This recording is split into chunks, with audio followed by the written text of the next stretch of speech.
Hello, this is a reading of Dialectic into Dialogos and the Pragmatics of No-thingness in a Time of Crisis by Christopher Mastrapieto and John Vervaeke, with acknowledgements to Guy Sengstock.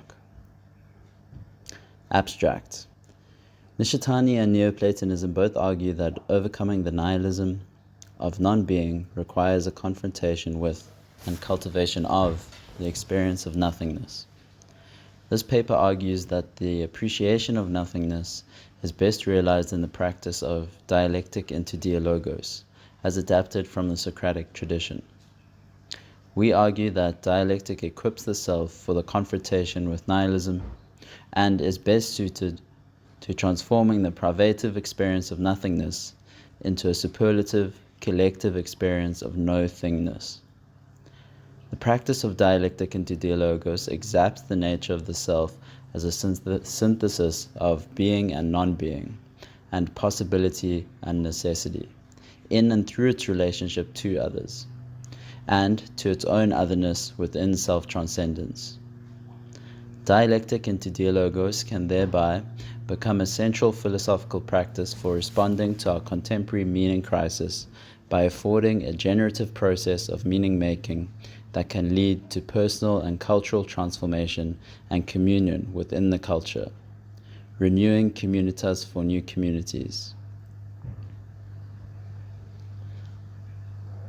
If you gaze long enough into the abyss will gaze back into you. Friedrich Nietzsche. The eye with which I see God is the same with which God sees me. Meister Eckhart. Introduction. We have argued extensively, alongside many others, that the West is currently confronting a meaning crisis, a state wherein the effects of absurdity, anxiety, despair, and alienation affect a pervasive, if at times unrecognized, form of nihilism.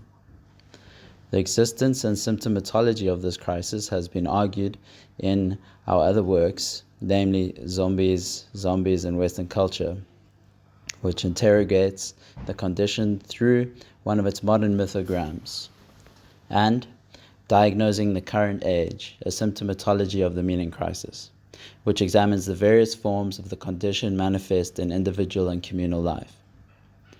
A long-form version of this argument has also been presented in the video lecture series Awakening from the Meaning Crisis.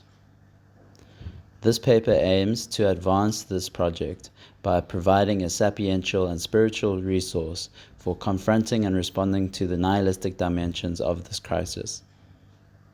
We attempt to explore the individual and existential experience of nihilism and to extrapolate from this level of experience to propose a more generalizable cultural normativity for the transformation of discourse as a means of responding to this meaning crisis. While the scope of our discussion will largely center on dyadic interlocution, the application of the practice outlined in this paper also extends to forms of distributed cognition. At both individual and cultural scales, the function of what we will call dialogos turns the privative experience of nothingness into a superlative experience of no-thingness, affording a communicable form of spirituality that is a lived response to nihilism. Formulating the problem. One of the preeminent figures of the Kyoto school, Keiji Nishitani, argued that the main cause of nihilism is the inability to distinguish between the nothingness found in thinkers like Nietzsche and the no-thingness that is experienced as abundance within the Buddhist shunyata. Western thought came to very similar conclusions within the Neoplatonic tradition, which also saw the culmination of the practice of dialectic. The topics are conjoined in the following passage, written by the Neoplatonist Porphyry. As for non-being, one type we engender when alienated from being. The other we acquire a preconception of when cleaving close to being. For if we should by chance be alienated from being, we do not have a preconception of the non-being that is beyond being, but we engender non-being as a bogus experience, which happens to someone who has departed from his proper state.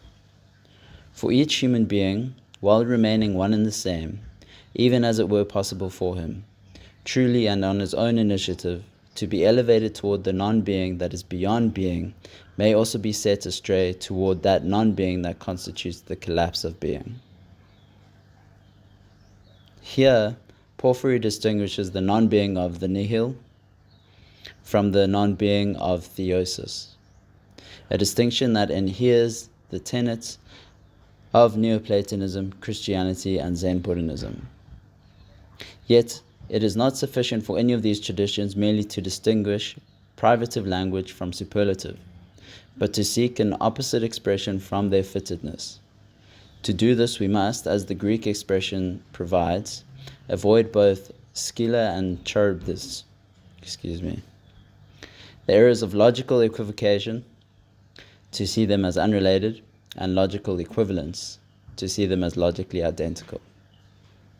This paper will argue that the psychotechnology of dialectic is a practice of discernment that discloses the affective difference between valences of no-thingness while integrating their aspects. Dialectic cultivates perspectival stereoscopy, a form of contradictory self-identity that functions as an opponent process that resolves into an implicit singleness and depth of being that the Buddhists call shunyata or no-thingness. This dialectic resolution is a traditional feature of the Socratic elenchus, wherein a proposition may be confirmed for accuracy while marked for insufficiency, and in the Christian characterology, where a soul can be fettered for virtue while being implicated in the fall of man. These two instances of dialectic combine to formulate an existential problem, that in being and being ourselves, we essentially face non-being, and being not ourselves. Media vita in morte sumus, as the Gregorian chant cries, in the midst of life we are in death. The aspect of non-being brings us face to face with nihilism, a perennial crisis of meaning that dissolves personhood by ungluing the affective, aspectual, and agent-arena relations we maintain as the context of livable reality. This paper will offer dialectic as a philosophy whose form of life responds to nihilism by restoring the phenomenal functional telos of religious life, a metanoia, whereby turning no-thingness is the realization of being and the non-being of oneself, and the realization of being and the non-being of reality. This function of dialectic does not simply apply to an intrapersonal resolution, but equally to interpersonal life, and develops a conversance between these two dimensions of relation. For Nishitani, confronting no-thingness is the only viable way to face the threat of nihilism and return to tell the tale. The source tradition of dialectic is not merely Socratic or Buddhist, but also proto-existential. For Kierkegaard, the question of selfhood was the cynosure of ontotheological orientation. He applied dialectical opponent processing to the self by reconceiving it as a synthesis of spirit, and he developed his exegesis of the sickness unto death, despair, under several aspects of dialectic. Example, as lacking infinitude or finitude. Under this condition, the aspiring movement to be oneself, e.g., by infinitizing oneself, can invert into a movement away from oneself. This inversion is a forsaking denial, dissolution, or impotent self-consumption, if it lacks dialectic countervalence. The tension that resolves the self authentically and teleologically in its establishing power.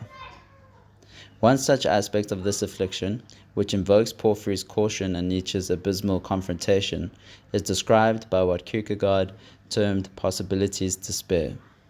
Now, if possibility outstrips necessity, the self runs away from itself in possibility, so that it has no necessity to return to. This, then, is possibility's despair. Becoming oneself is a movement one makes where one is. Becoming is a movement from some place, but becoming oneself is a movement at that place. In the end, it seems as though everything were possible, but that is the very moment that the self is swallowed up by the abyss. As we will argue, the dialectic of no-thingness exercised in Dialogos articulates that place for the becoming of the self, the dialectic resolution of its dichotomous aspects. In so doing, it can respond to the disorientation that fells the metanoetic project. For Kierkegaard, the condition of despairing over oneself must be understood dialectically, and so must its resolution. Despite traditional charges of radical individualism, there is a distinct dialogic presence in Kierkegaard's teleology of selfhood, a relation to another whose ontological grounding resolves the dialectic of an individual's opponent process. For Kierkegaard, of course, this presence has a distinctly Christian character.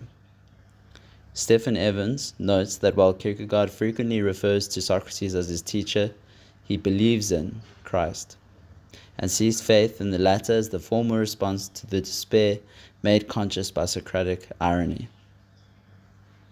The agapic capacity to love one's neighbor or undertake any such works of spirit requires an inward movement to internalize the pattern of Christ as a paradox of actuality. This paradox ameliorates possibility's despair by marriage to necessity, an infinitizing movement away from the earth where the abyssal imagination runs amok, will simultaneously become the movement to refinitize. And in this bidirectional movement, the self comes to be grounded transparently in the power that established it. Kierkegaard analogizes this transparency by describing how a body acclimates to a draft by resolving contradictory sensations, or how consonants and vowels, when fitted together properly, disappear as they resolve into discourse. I'm struggling to fit them together properly. In the same way, the syntax of selfhood stereoscopes when it is spoken to another, a thou, who hears it singularly, whose transcendent measure of possibility potentiates the dialectic of self into becoming itself by becoming intelligible to itself. In other words, the self becomes no thing before a negative presence that recollects its conflicting elements into a higher order unity, a logos, and inspires its will to resolve itself proleptically to this eternal aspect. Just as the child's necessity is grounded by the sight of her knowing parent, so the self, by relating to another, can draw breath of possibility without careening into infinite non-being. This bidirectional movement, wherein the dichotomous aspects of self, possibility and necessity, infinitude and finitude, become annealed to one another, is also the paradox of faith. Kierkegaard writes, "The despair which is the corridor to faith is also due to the help of the eternal. Through the eternal, the self has the courage to lose itself in order to win itself.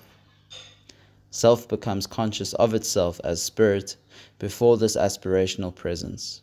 For Kierkegaard, the presence is properly known as God, though we have described it as a Geist in our account of Dialogos. This transparent grounding, the movement of faith, is taken up by Tillich as a symbolic or sacramental practice for responding to the threats of nihilism.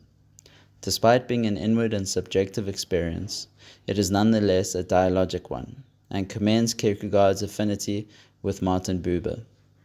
Conferred onto worldly interaction, this faith can become the participatory affordance for a higher form of communion and interpersonal recognition, one that avoids the idolatrous errors that occur when one aspect of the dialectic predominates. In other words, when we build castles in the air, or invest in earthly immediacies and false dichotomies. These ersatz forms of worldly identity prematurely terminate the spirit, devolve our cultural discourse, and inhibit the stereopsis of perspective between persons in good faith. The faith of becoming oneself in the aspect of nothingness can help respond to the individual forms of despair that condition the cultural symptoms of the meaning crisis. In subsequent sections, we will discuss how the confrontation with nothingness in the pragmatic context of the I-thou relation may intervene in this condition to re-socialize the confining and expanding factors of being and being oneself in the face of perspectival aporia and its affective absurdity. Heidegger, who was informed by both Kierkegaard and Eckhart, believed that Nietzsche succumbed to this disorientation by failing to subvert the cultural cognitive grammar of nihilism, instead merely inverting it, confusing the movement beyond with the movement of non-being, and so steered himself into the nihil that constitutes its collapse. To avoid this existential threat, one must face numinosity without succumbing to the affect of horror. Dialectic combines an integrative understanding that can observe the aspectual homology between horror and numinosity, with a differentiative understanding that prevents us from essentializing horror as the affective response to numinous experience. In Dialogos, the intersubjective exchange of perspectives conditions the emergence of a third presence. In previous work, we have referred to this presence as Geist, though others have called it a third factor or we space. This Geist becomes the persona of the numinosity of the encounter. This was among the seminal insights of Martin Buber's I-thou relation. When one says you, the I of the word pair I-you is said to. The basic I-you can only be spoken with one's whole being. Whoever speaks one of the basic words enters into the word and stands in it. Dialogos self-organizes a spiritual pilotry that uses both integration and differentiation to steer the streams of movement between being and non-being. This cognitive process, which we call dialectical complexification, is an existential defense against perdition. The social context, if properly curated, can direct the self to nothingness without losing it to utter negation. Nihilism is simultaneously a cognitive pathology, an inhibitor of existential meaning-making, and a cultural scarcity, affecting the normativity of where meaning can be found. As a psycho-ontological phenomenon, it therefore requires intervention at both poles. Dialectic opens a multi-perspectival field in which participants are reciprocally open to one another. This affords a capacity of mutual transformation and new ways of being oneself while being with others. Crucially, this inter-psychic dynamic also applies to the tensive relation of intra-psychic life, as in the case of Kierkegaard. It also affords dialectic a capacity for cultural transformation. Internalization of this reformulated distributed cognition, ways of relating to one another, becomes the basis for enculturation. Ways of relating to one another becomes the basis for enculturation. Since the 19th century, many moderns have tried to take Nietzsche's place on the rampart and stand before the abyss. Tillich, for instance, famously wrote that the faith which fits courage to despair is the affirmation of being drawn from the midst of non-being. The vitality that can stand the abyss of meaninglessness is aware of a hidden meaning within the destruction of meaning. Existentially, Frankl also exemplified this insight with the practice of psychological self-transcendence, drawn from the attitude disposed to unavoidable suffering to commutate self-suffering. His logotherapy offered a paradoxical process of dereflection. Though the meaning of dereflection may not be immediately apparent, we might understand this synonymously as a process of decentering, which denotes a displacement of centricism,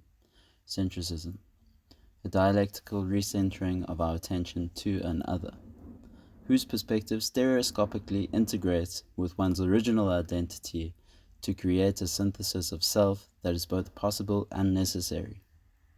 In other words, a self that becomes other than it was while remaining itself, and realizing the constitutive necessity of its relationship to itself. Dialectically, the aspect shift induced by cultural participation works to potentiate the process of individuation. This synthesis does not occur by the exchange of propositional insight, but by a mimetic assumption of presence that transmogrifies us into perspectival conformity, or gnosis, with the second form of selfhood. This conformity replaces us, and being known in excess of our knowing calls our being into a question of non-being that begs accommodation. This interperspectival conjunction takes an ontological dimension, which Eckhart evokes when he equates the episteme of divine sight, the same eye by which I see God, to a relational form of theosis. There is a theme of transcendent socialization emerging here. Dialogos communes us with no-thingness by creating a process place of transformation. Ueda writes that the dialectic loss of the self in the interchange with another is the encounter with its own non-substantiality. And this encounter portrays an ecstatic process of drawing with existence an invisible circle of nothingness nature communication. The dialectic cultivated within Dialogos uses the internalization of otherness in I-thou relating to effect the transmutation of autobiographical narrative into ontological retraction. In this stereoscopic mergence of egoic identity with the internalization of an adopted perspective, the prospective view from you is fused with the intimate view from I, like the left and right fields of vision. This mergence affords what we call ontological depth perception. In other words, this gnosis of otherness redraws the egoic necessity of each self from the open source of their shared possibility of self-transcendence. At the same time, the gnosis also sources its possibility from within the consenting necessity of the dialogue. This necessity retrieves the self from its abyssal infinitization by resolving its will to the realization of its being in both aspects. The perspectives of I and thou. One way of understanding the realization of this synthesis is as the dialectic non-logical identity between self-emanation, the necessary self that is, and self-emergence, the possible self that becomes. With this resolution, the abyssal encounter of oneself need not be set astray by the nihilistic non-being, but by the conveyance of infinitude. In the fellowship of this inter-realization may come to be grounded transparently in the power that established it. Our anamnesis of this non-logical identity, like Kierkegaard's spirit, is reflected in the no-thingness that becomes communicable when this dialectical synthesis of self-emanation and self-emergence becomes socially realized and enacted. This occurs in the disclosure of Dialogos, whereby the descriptive and normative expressions of selfhood are resolved into a shared identity. Our coming into being, emergence, is the recollection of our having been, emanation, transformed. This resolution educes the aspect shift from a privative self into a self of surpassing receptivity. This aspect shift within the self, so described, re-identifies the self and the world coextensively by subjecting immediate worldly narratives, i.e. autobiographical agency, to dialogical framing and reflective aspiration. In dialectic, the transcendence of the ego paradoxically becomes its egoic narrative. Its organization therefore becomes more proleptically rational and responsive to aporia, and the presence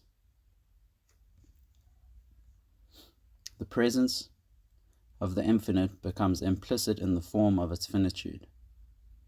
Drew Heinlein calls this finite transcendence, the telos of the Socratic Platonic project. In that way, one might say that dialectic in Dialogos is the psychotechnology best suited to splitting the atom of the ego and turning our narrative into a memory of authentic selfhood.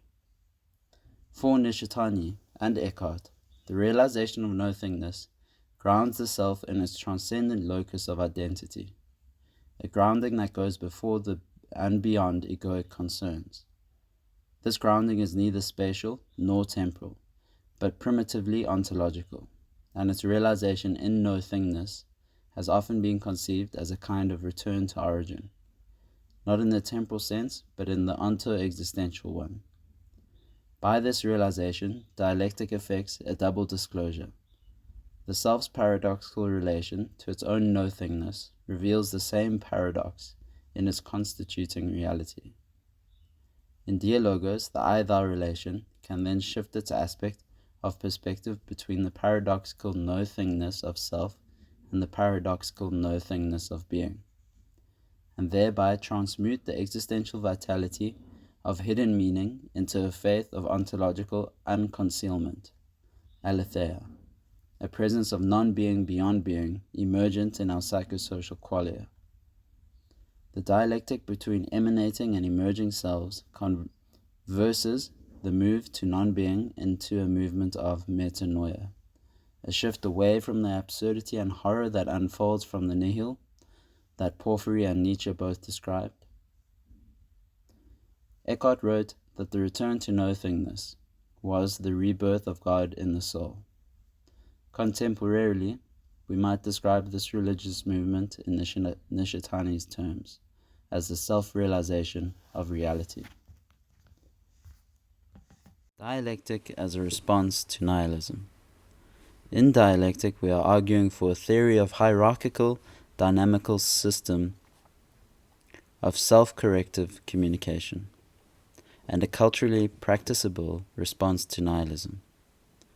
By hierarchical, we mean that the system can be implemented in predictive processing models of cognition.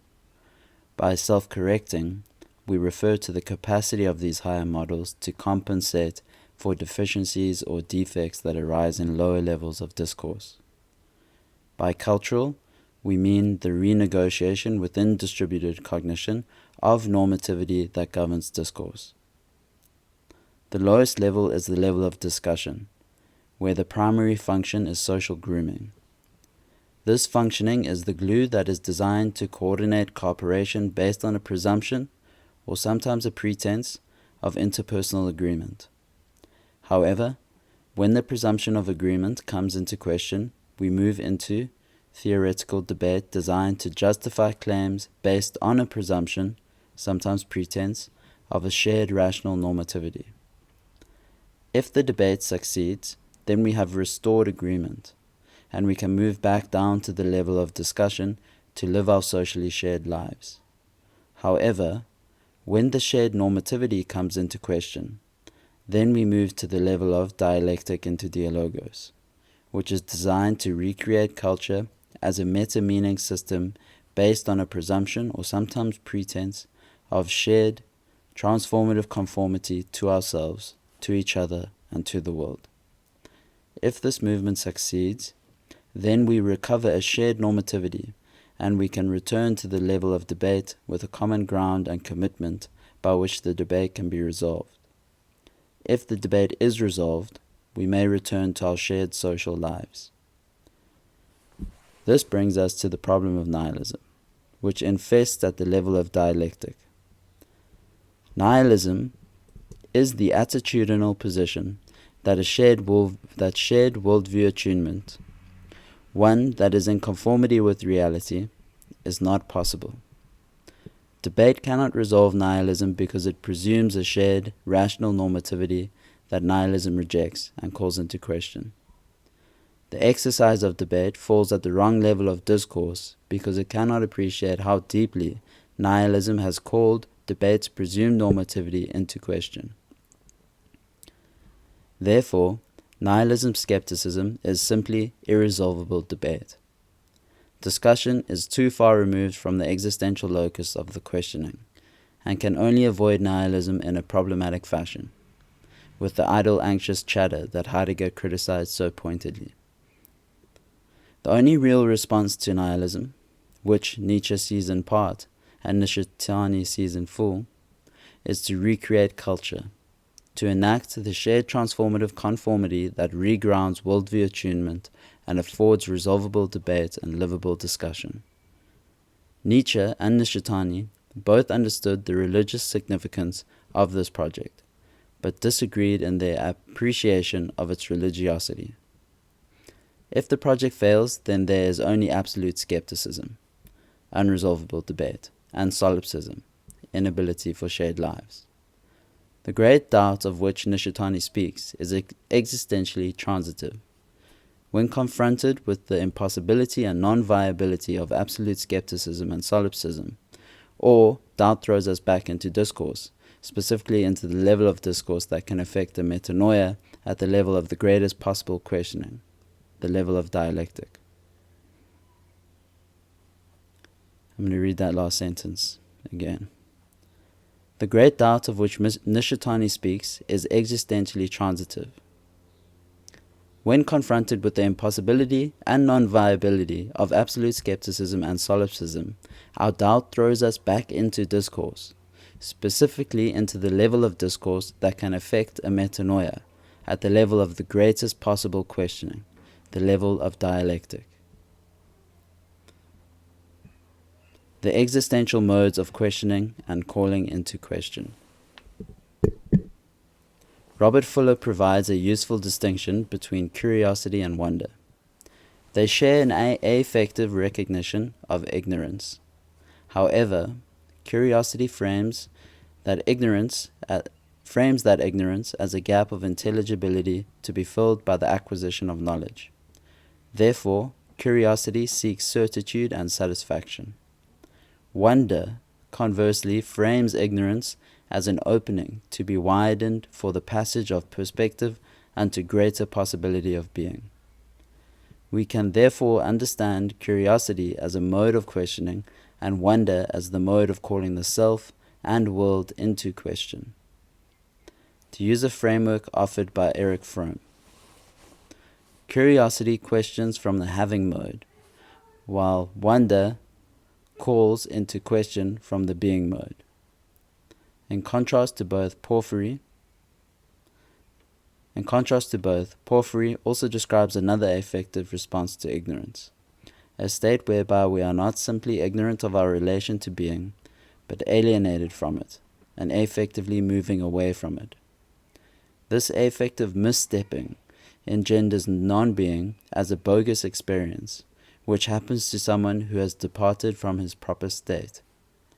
This is an existential misidentification in process, the affective negligence of ignorance, or the willful ignorance of ignorance, and therefore the opposite of the learned ignorance described by Augustine, that descends from the Socratic tradition of aporia.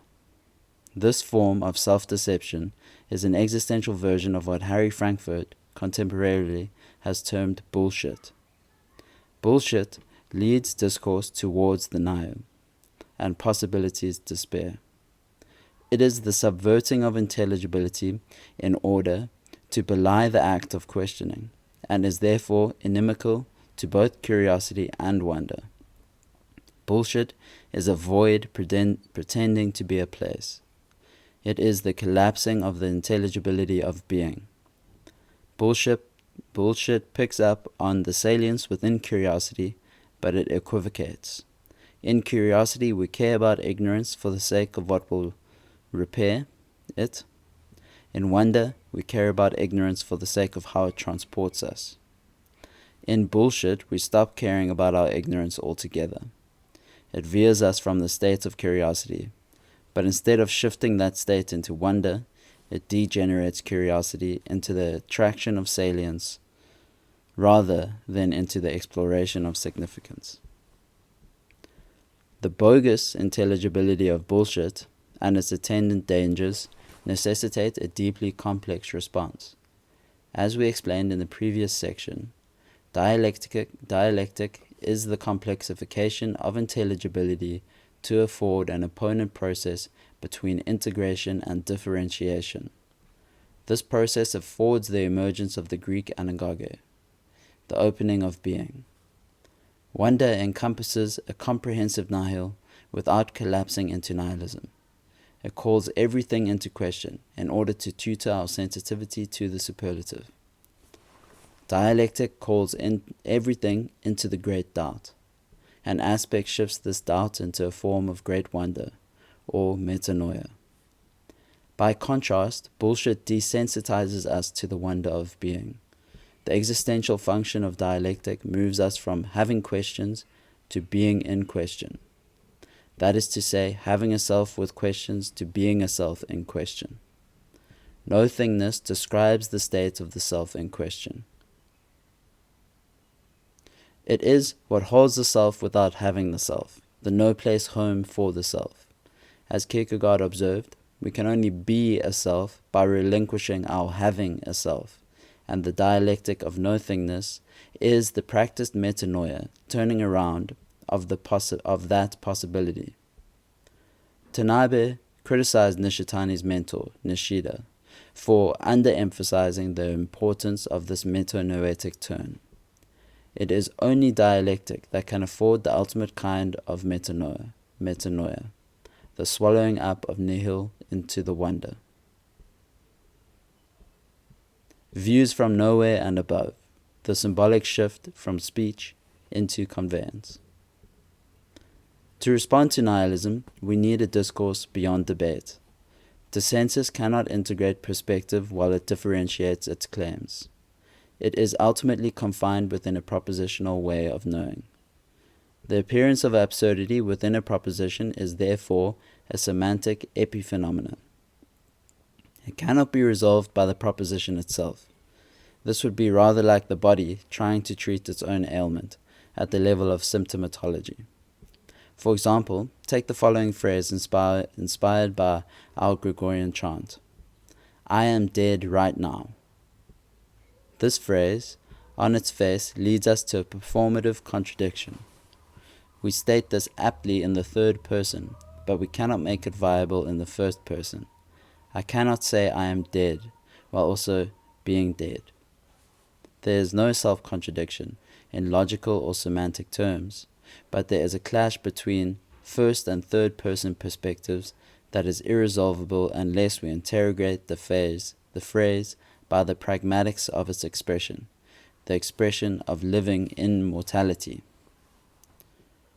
Mortality as the pragmatics of its expression. In other words, there are faceless determinants behind the face of the expression that can only be accessed when the expression faces itself. Absolute skepticism and solipsism are absurd not because of any structural difficulties, but because of the perspectival clash that leads to performative contradictions. In order to question the statement, "I am dead right now," we must symbolize the expression to appreciate its contradiction. We must animate the proposition into a face-to-face conversation of its clashing perspectives. This aporetic self-encounter of its expressed state turns the statement into a kind of koan, a dialogic synthesis of being and non-being. Our participation in and identification with its being in question returns our speech to the source of its pragmatic conveyance. This necessitates our return to no-thingness, as we continue to argue. Only in dialectic can we overcome the absurdities of perspectival clash and performative contradiction by resolving the interpresence of being and non-being, the life in death and the death in life. For Kierkegaard and many others, this resolution is also an existentially Christian project, because it ameliorates the dialectical non-duality of finitude and infinitude, and the relation between sin and salvation. We see another example of this in Nagel's view from nowhere, which interrogates the common conviction that temporal finitude is cause for ultimate inconsequence. Yet, as Nagel argues, there is no reason why my irrelevance in 1,000 years' time should be cause for present concern. Because if my present is irrelevant to the distant future should also be irrelevant to my present. The absurdity is articulated at the propositional level, but its ontological origins lie elsewhere. The propositional framing leads to an impasse because it presupposes a perspectival frame that the statement cannot fill. Philosophically, the only way to deal with this problem is to take the proposition as a conducting rod for perspectival shift, like taking a noise as a signal to return to its conditioning environment, a shift from the foreground of semantic meaning to the background of its pragmatic conditions. In other words, I may use the faceless future to articulate the question of my future being in such a way that it puts my being into question. We have to become the question, to make a symbol from within the phrase, turning it into a Socratic aporia, or a provocative Zen koan. Returning to the pragmatics symbolizes the proposition from a question to have to a question to be. Thereby shifts its propositional form from the procedural, perspectival, and participatory ways of knowing. In this shift, the phrase is no longer subject to debate, but subject to the dialectic of perspectival pollinations. In this ontological graduation, the phrase reconveys its value to the project of wisdom. This shift in dialectic is central to the overcoming nihilism, whether it manifests in despair, anxiety, absurdity, or alienation. A propositional debate cannot remove these affective features because it cannot alter their paradigmatic preconditions. It cannot disrupt the frame that draws focus to the object of its framing. In order to escape absurdity, we must displace the entire world into which the absurdity emerges by referring its contingent form to an undisplaceable ground. In the same way that Heidegger returns to Dasein to transcend the technological inframing of modernity. This is where nothingness appears into the practice. Nothingness is not displaceable, but infinitely replaceable. In order to overcome absurdity, we return its propositions to nothingness, so their expressions reconceive, and their speech retracts into the pragmatics of the perspectives they convey. Only then can they be called into question and call us back into the question of being. With this, let us return to the view from nowhere, the exercise of cosmic withdrawal into a source of existential declension, as Nagel observed. The proposition can neither justify nor remedy the feeling of absurdity because it does not prestate at the level of its source. Though possibility is atemporal, it is represented in Nagel's expression by the annihilating prospect of a farther temporality. In order to integrate the expression, the concept of temporal distance must be realized as a symbolic conveyance for querying the nothingness of cosmic perspective. This symbolic conveyance is the original speech within the speech, its logos, and it must think itself symbolically to relate itself back into the form of this formally causal original conveyance. Only then, when the proposal retracts into the space of its own non-being, does its conveyance become an act of being that discloses the condition of being in the world. The Stoics understood this dialectic function long before Heidegger put being into these terms. Marcus Aurelius cultivated the view from nowhere as a view from above, with a view to enacting its perspectival power. When he kisses his child and remembers the child's mortality, or when he retreats from the palace to remember his finitude, the point of his spiritual exercise is not to destroy the relevance of the present, but to stereoscope its relevance with the possibility that overwhelms its existential specificity, to presence the non-being of the possible within the present tense of his being. The purpose of this ontological replacement is to use the affective experience of absurdity to aspect shift perspective, to allow a new agentic relation with the world. This affective aspectual agent arena shift is what we invoked earlier in the chapter under the appellation of metanoia. This brings us into the pragmatics of no-thingness. Speaking and thinking occur originally in an onto-epistolary form. Heidegger had a similar insight. We always think toward some possibility that draws back to us, and places us in the tension of Dasein. Dialectic makes us realize the epistolary relationship with being by pronouncing the pragmatic conveyance of our speech so that it can be finessed and transmuted. Lord, give me finesse.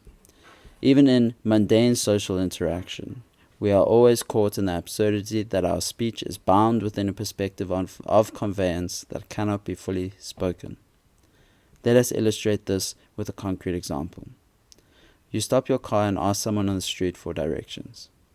The conversation is brief and simple. You say, "I am out of gas," and she responds by saying, "There is a gas station at the corner." Now let us try and unpack what is actually being conveyed. It is assumed that your act of speaking is a request for her attention and will not unduly trespass on her time. Meanwhile, the phrase, "I am out of gas," implies several things at once. By saying "I," you refer to the person making a statement, but "I" also refers to the vehicle you are driving, so there is an implied metonymic relation between you and the car that must be preconsciously accepted for the interaction to become intelligible. By "out of gas," you refer to the fact that you are low on gas because you are still capable of driving the car. It is understood that the car, not your body, requires refilling, and it is understood that gas refers to gasoline and not a state of matter. When the person responds by saying, "There is a gas station at the corner," you must imagine the complex conversational implicature we could continue to unpack in the context of station, at, and corner. The obviousness of the context that backgrounds these utterances is a perspectival feature of their conveyance, and each of these sentences we use to unpack the conveyance carry their own context of conveyance that could in turn be infinitely unpacked. The conveyance bears the salience and relevance of a certain state of mind within a particular situation.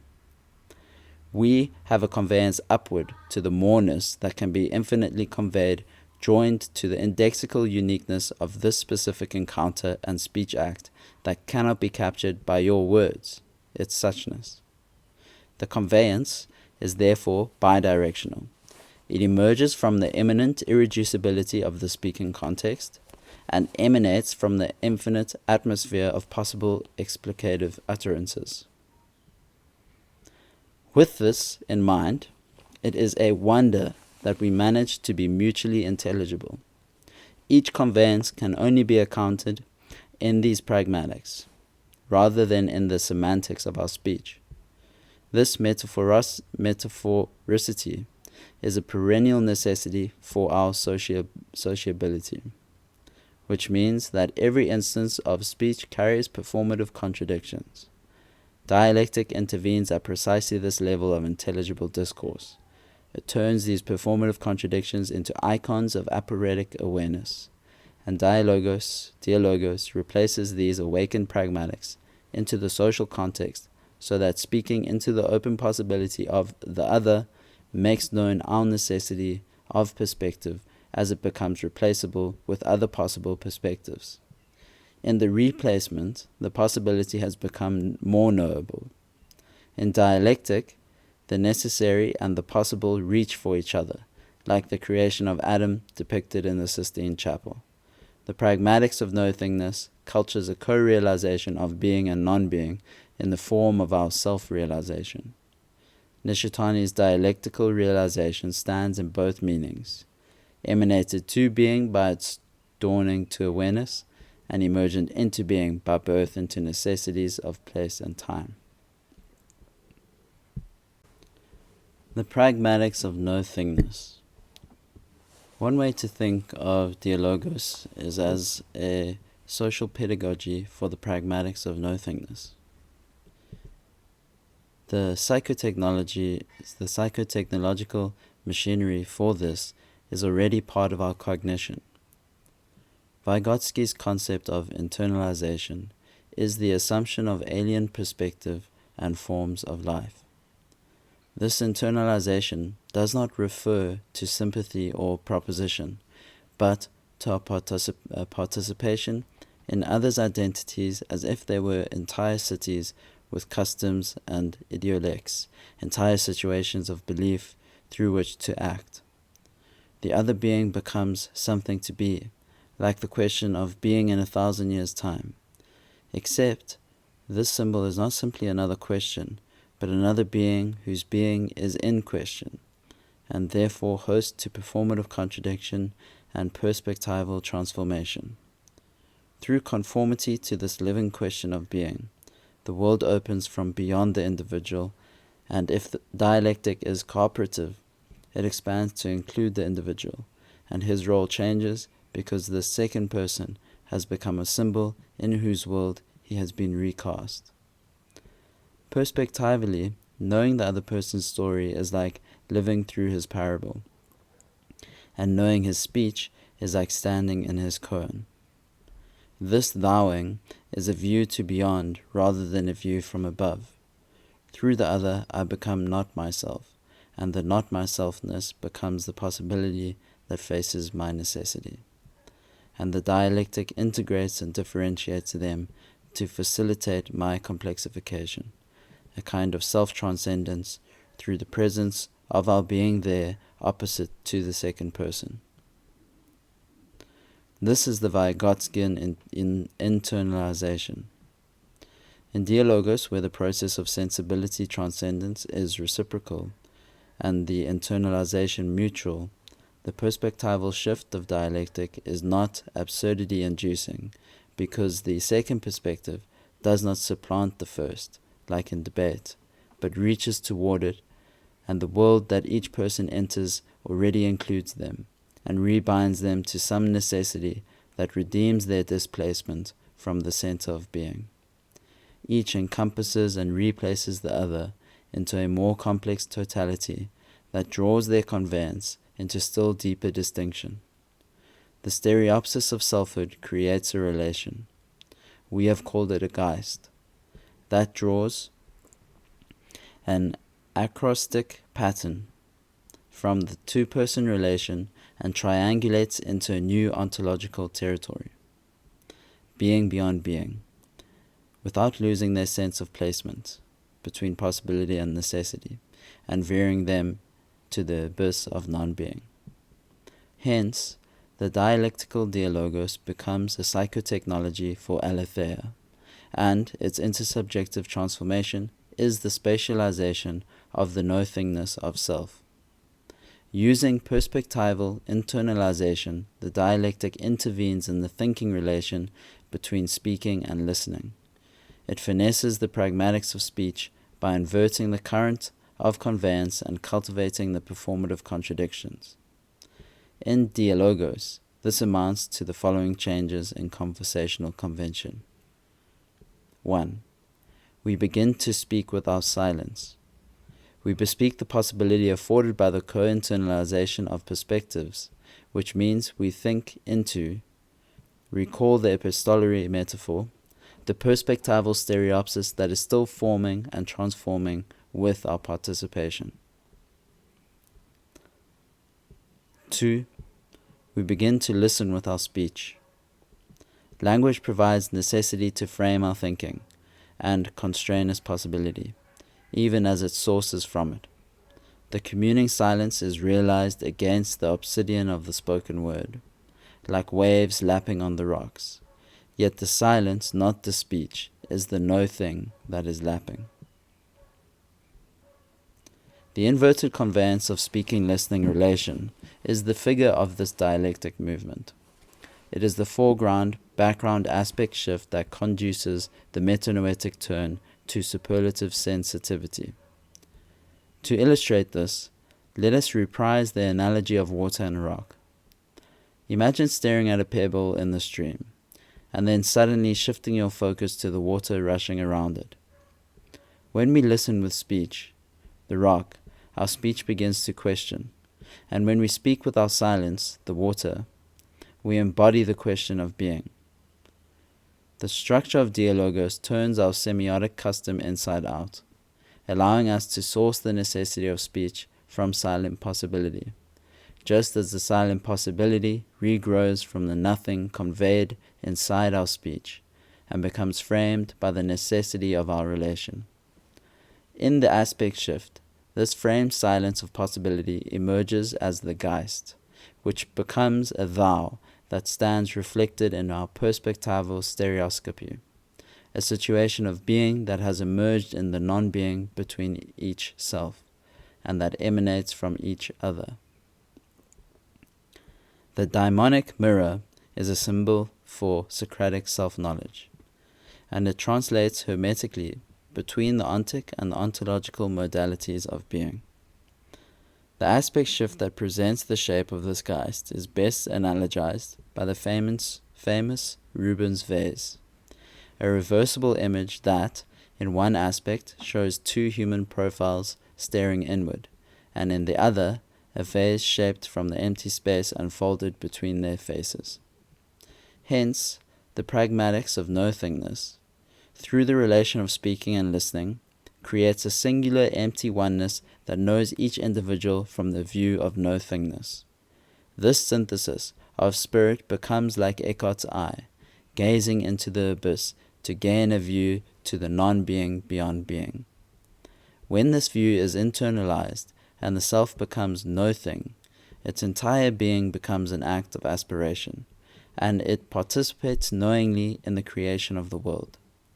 Dialectic is the ultimate symbolon between being and non-being, and Dialogos raises it to self-realization. We become the self that is, emerged from our necessity by becoming the self we are not, emanated from possibility. We place dialectic into Dialogos because its social dramaturgy equips us to question the bidirectional pragmatics of conveyance that are already implicit in the presence of our every waking utterance. I am dead right now. As parable is to narrative, koan is to dialogue. The dramaturgy of dialectic into Dialogos includes a change in orientation of the narrative form. It is a change in the ontological direction of conveyance that maps the inversion of silence and speech and their possible and necessary ontologies. Narrative features at each level of discourse, in both its contentious and conciliatory forms. In debate, narrative is used to justify propositions within the frame of their perspective. For instance, a phrase like "I am out of gas" comes at the end of a narrative that involves travel and mileage, and perhaps a procrastinating driver.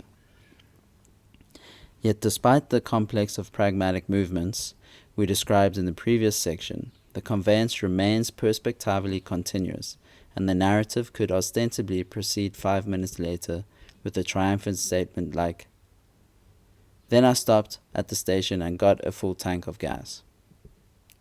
For contrast, let us now visit with an earlier example, "I am dead right now." It is also a point of narrative culmination. We might imagine that it was uttered by a visiting friend as he sank into a chair, perhaps with a drink in hand.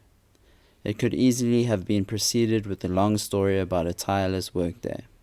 Dead could stand for tired. By a strict metaphoric reading, the statement is patent, propositional and perspectively consistent, much like the statement from the gas-seeking driver. However, if discussions between friends were always so straightforward, Dialogos would be a thing of fantasy. Let us therefore try to broaden the friend's imagination. What if, in this context, dead does not merely mean tired? What if his long day's journey was existential rather than practical? What if dead means dead?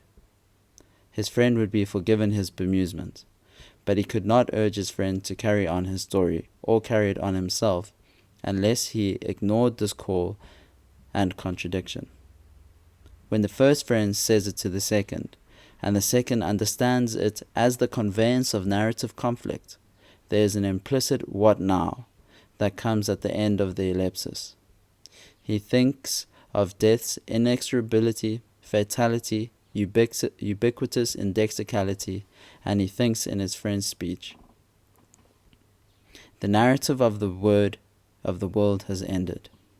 Life has turned against itself. If he inquires thus, he realizes that his friend is not posing a question, but living in one. And if he is to access the scope of the question, he will have to live in it himself. The conversation between two friends is not just biography or even dispute. Now their conversation turns into philia sophia. At this point, any modern would grant a few provisions. If the friend is only one glass into his evening and otherwise of sound mind, the statement cannot be not literal because its reason cannot be logical, for its proposition possible, nor its proposition possible. Excuse me, that was a gemors. After all, if I am, then death is not. If death is, then I am not, as Epicurus famously reasoned. Still, this logic leaves us in question. If the expression is not literal, neither is it merely metaphoric. Unlike an expression of fatigue, this narrative terminus of "I am dead" cannot be read coherently within the perspective of the narrative. Therefore, it requires hermeneutic assistance, a place for the dialectic to face itself unobscured. Dialogos functions like a pond, reflecting an open sky while confining it to a place of necessity so that we can see into it, read into it, and wade into a share of its depth. Indeed, when our narratives clash, we often watch helpless as our sky crashes to earth. In the case of a meta-narrative clash, the fall leaves us truly unsheltered and attracts our eye to Nietzsche's abyss into which we are forever falling. To leaven its fall, the broken narrative may steer itself into dialogue by turning its phrase into a form that deliberately disrupts the definition of its perspective. If "I am dead right now" is not merely metaphor, it demands to be housed by a new form of discourse.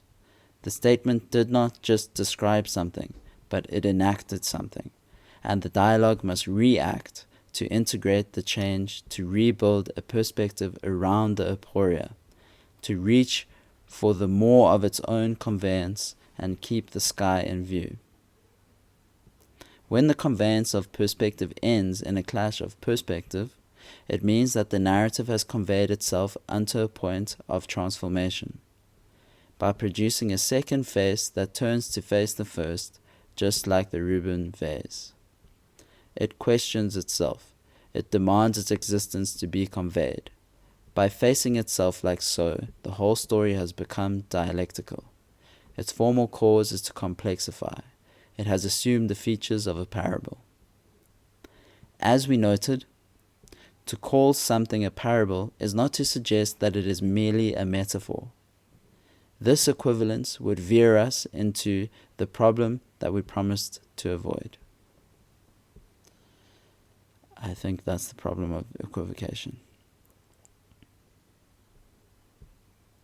At the level of semantic meaning, however, one would be forgiven the synonymity. Parable often contains metaphor, and modernity has long since forgotten the invisible axis that lies between literality and falsehood. The equation of parable and metaphor is a category mistake, because, while both feature dialectical semantics, the parable assumes a different level of pragmatic conveyance. Its form is not just representative, but also effective. This is what gives it a distinct ontological status. Parables exapt narrative to generate a face-to-face perspectival clash that is ultimately non-logical and disposes a new form of being in the world. Sally MacFague argues that the parable is a figurative representation of an actual total meaning, so they do not stand for anything but are real life. If we follow MacFague's proposal, we must conclude that the expression "I am dead right now" does not mean I am dead tired. It means that death is somehow a feature of my present actuality. As Nishitani wrote, the aspect of life and the aspect of death are equally real, and reality is that which appears now as life and now as death. It is both life and death, and at the same time is neither life nor death. It is the non-duality of life and death. Nishitani compared this aspect shifting to a double exposure photograph, which we might like to our Rubens vase. The vase is not a literal statement about the relationship about faces and vases, nor is it a metaphorical relation between them. This is how we must understand the dialectic of no-thingness.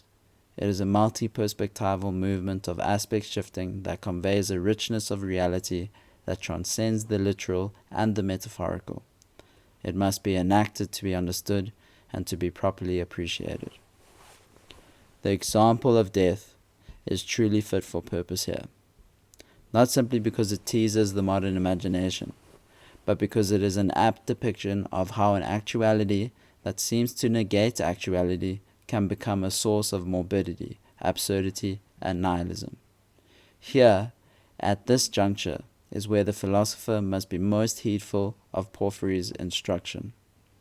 We need a way to obviate the despair that eventuates when we displace ourselves from the center of narrative by opening the narrative to aporia, to the possibility of its own non-being.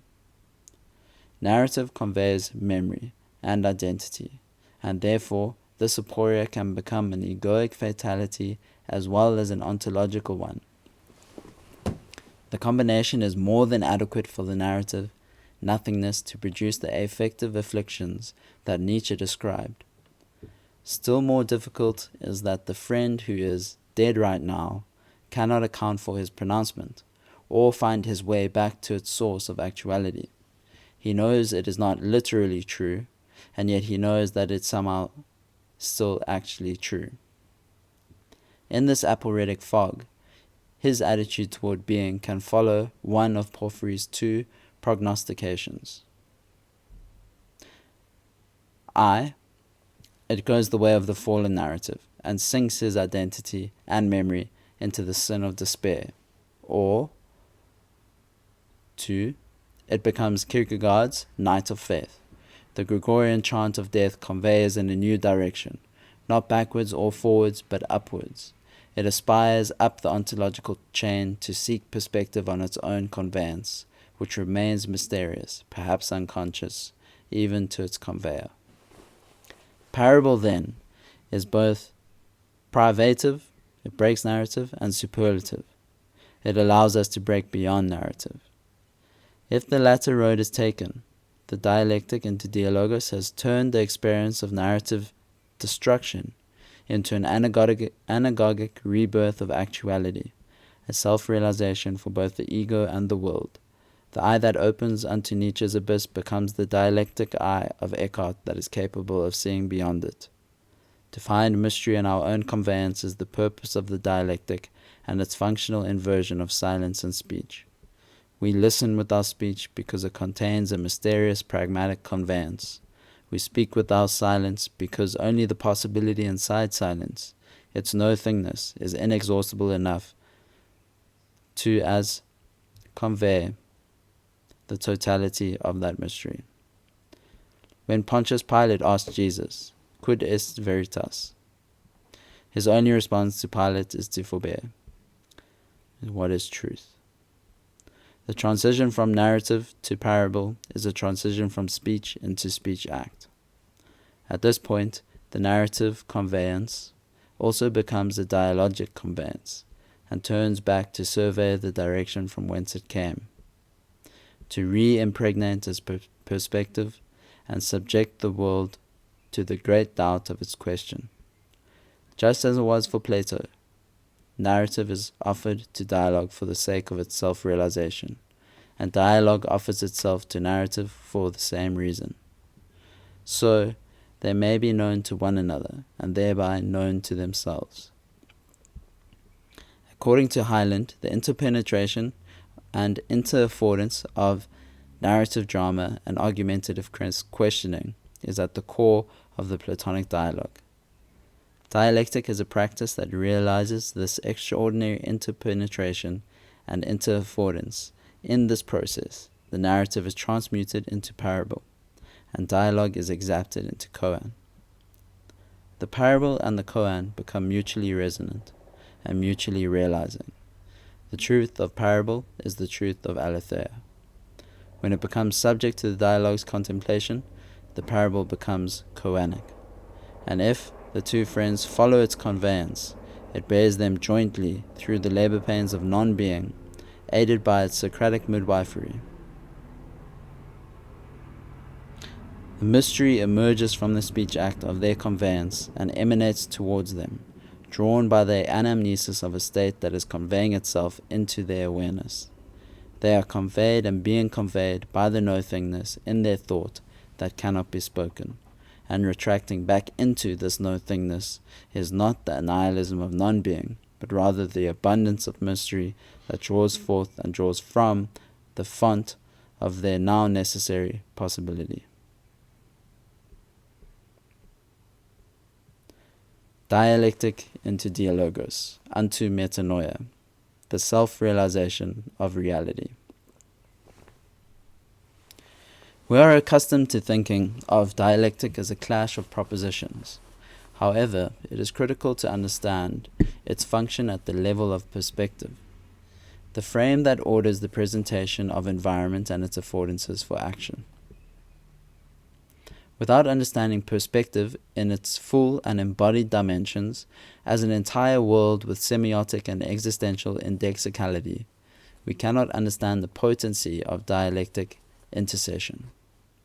We must imagine two perspectives of a dialectic relationship, like the view of two lovers in a quarrel, each with the story of their relationship that appears essential to its fate, each replete with an embodied affect, aspectual salience, and agent arena arrangement.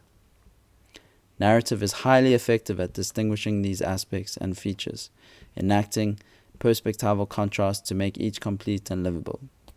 Dialogue turns them face to face, so each narrative is forced into the aporia of seeing its own atemporal finitude, its own non-being reflected in the eyes of the other lover, and her alternative narrative.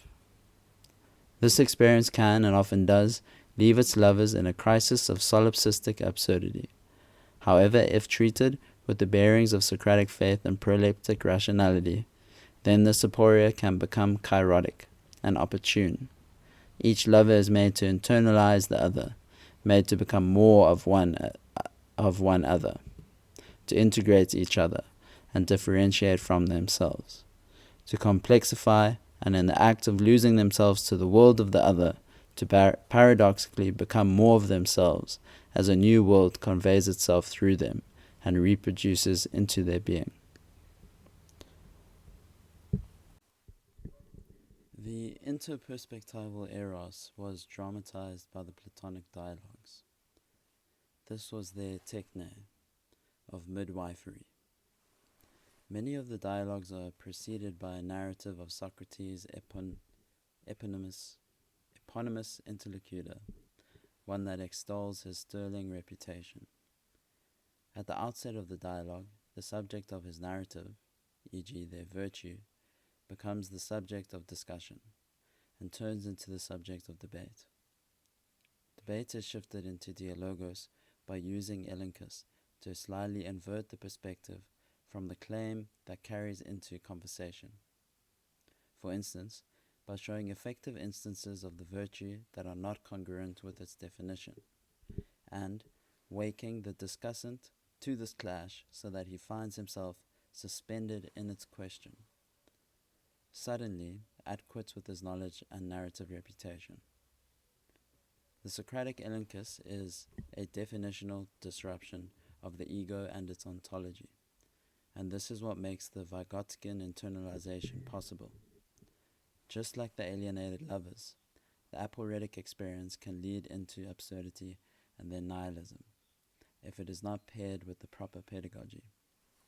When he is displaced from his narrative ontology by his clash with the thou's perspective, the interlocutor finds himself in the Rubens vase, face to face with his self-displacement.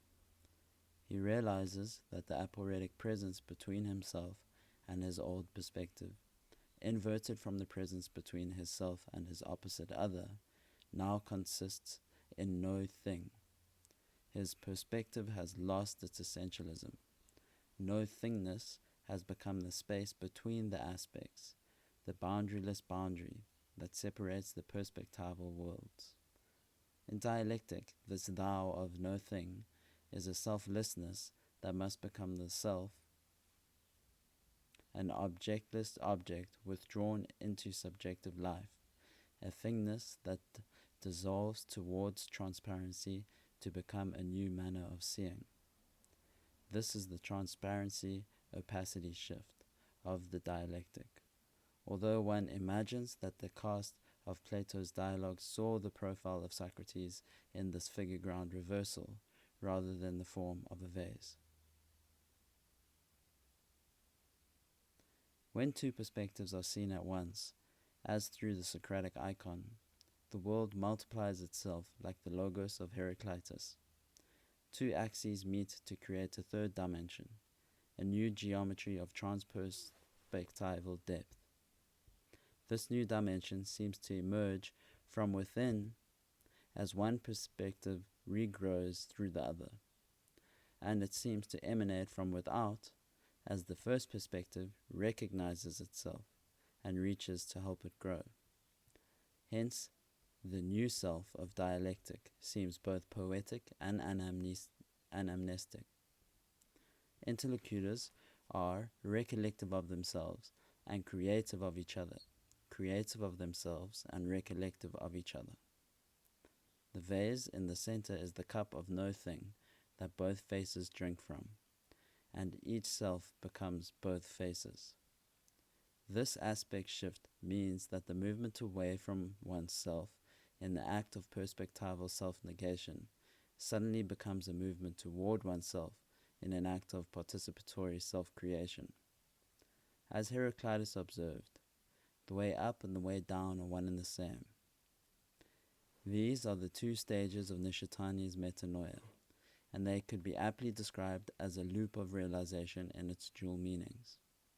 You continually realize that you're being realized, and this co-realization opens your dialogic narrative to a new being of self beyond the non-being of its sudden aporia. Ueda describes this process in the following passage. Next, on the basis of this incarnational reality that confirms selflessness and sustains it, there appears the selfless self which, by its very selflessness, takes the hyphenated between of the I-thou as its own existential inner realm of activity. For the self in its selflessness, whatever happens to the other happens to itself. This communion of common life is the second resurrected body of the selfless self. The self, cut open and disclosed through absolute nothingness, unfolds itself as the between. I am, I and thou, and I and thou are I. What we have here is the self seen as a double self grounded on selflessness in nothingness. It's a coincidence, a reciprocal coincidence of absolutely self-sufficiency and absolute dependency, which takes us further than the I-thou relationship that Buber speaks of. Dialectic is a practice that enacts and engenders the aspect shift, right at the rudiments of being. Nishitani understood this metanoesis as a form of religious conversion, the only way to overcome the non-being of the nihil. He understood the phenomenal function, purpose of religion as reality's self-realization. The interpersonal dialectic of Dialogos enacts the aspect shift from the privation of exposure to a superlative sensitivity. This act conditions a state of onto-existential vulnerability by which thingness and no-thingness become mutually realizable. If we imagine intelligibility, to use Kant's famous metaphor, as a pair of glasses, then this ontological sensitization is the clearing of the glasses to afford the clearing of being. We must relinquish the having of intelligibility, including the having of an intelligible self, in order to effect the modal shift of being through intelligibility, and to participate in the no-thingness of the world with the no-thingness of our own identity. In this transformation, the subject-object aspect shifts to become transjectively continuous, to see thing and no-thing, self and other, in a single stereopsis. The onto-stereoscopy is a symbolic revision of being. The point of the dialectic transparency-opacity shift is not simply to forsake thingness for no-thingness, but to midwife ourselves from their mutual impregnation, to recover our being from non-being. This telos guided the Neoplatonic practice of turning theory into theoria, like turning narrative into parable, or dialogue into koan. D.T. Suzuki compares Eckhart's Christian Neoplatonism to the Buddhist prajna, the scaling up and scaling down of dialectic intelligibility. The proper relationship to emergence and emanation can be here described as reverential receptivity. Eckhart captures this relationship by pairing Gelassenheit, letting be, with Durchbruch, breaking through, conspiring from two directions to entreat the disclosure of the Logos. The fellowship of Dialogos is what conduces the self-organizing aspect shift, the gathering together, the arrangement of our face-to-face. The aspect shift of dialectic is a meta-transparency-opacity shift. The self is dialectically negated so that it becomes itself by seeing through itself, like the story negates itself in parable, so we can convey the conditions of its actuality and bring them to realization. In the same way, the dialectic is present in all of philosophy's preconditions. Cognition negates itself so we think through it. Language negates itself so we speak through it. The finger negates itself so we can index and touch the world. The no-thingness of the self affords this self-negation, so that the self can turn to itself by turning through itself, so that it comes to rest transparently in its establishing power, the power of non-being beyond its being. Conclusion. As Porphyry cautioned, each person's quest to be elevated toward non-being, the non-being that is beyond being, may also be set astray toward that non-being that constitutes the collapse of being. This is the quest provided by these times. The task of Socratic self-knowledge lies concealed in the wonder of being. The dialectic in Dialogos enunciates an actuality that is neither literal nor metaphoric. It resolves the despair of possibility by resolving us to the emptiness that constitutes its necessity. We crave to matter to that which is beyond the matter of egocentric concern. Dialectic displaces our concern from the egocentric to the ontocentric. If we confine our conveyance to the determinacy of spatial temporal objects, then true connectedness becomes impossible. Dialectic replaces us into a harness as we hover over the abyss of infinitude, and it lengthens the span of our gaze until we find ourselves knowingly reflected, reopened by the eye of its dark expanse. The movement of the self through nothingness replaces us into the state of aletheia. The reading of deeper conveyance unspools our narrative into trans-narrative form, and transports the self safely through its empty possibility, like the Heraclitean logos that steers all things through all things. In dialectic, the speech act retracts us into the great question of our being, and equips us to face its correspondent shadow. Only in dialectic into Dialogos, therefore, can the transjective life be realized transjectively. Only in this form of dialectic do we find a home in nothingness that subverts the domicile of nihilism, and find ourselves known by the conveyance of our self-realization.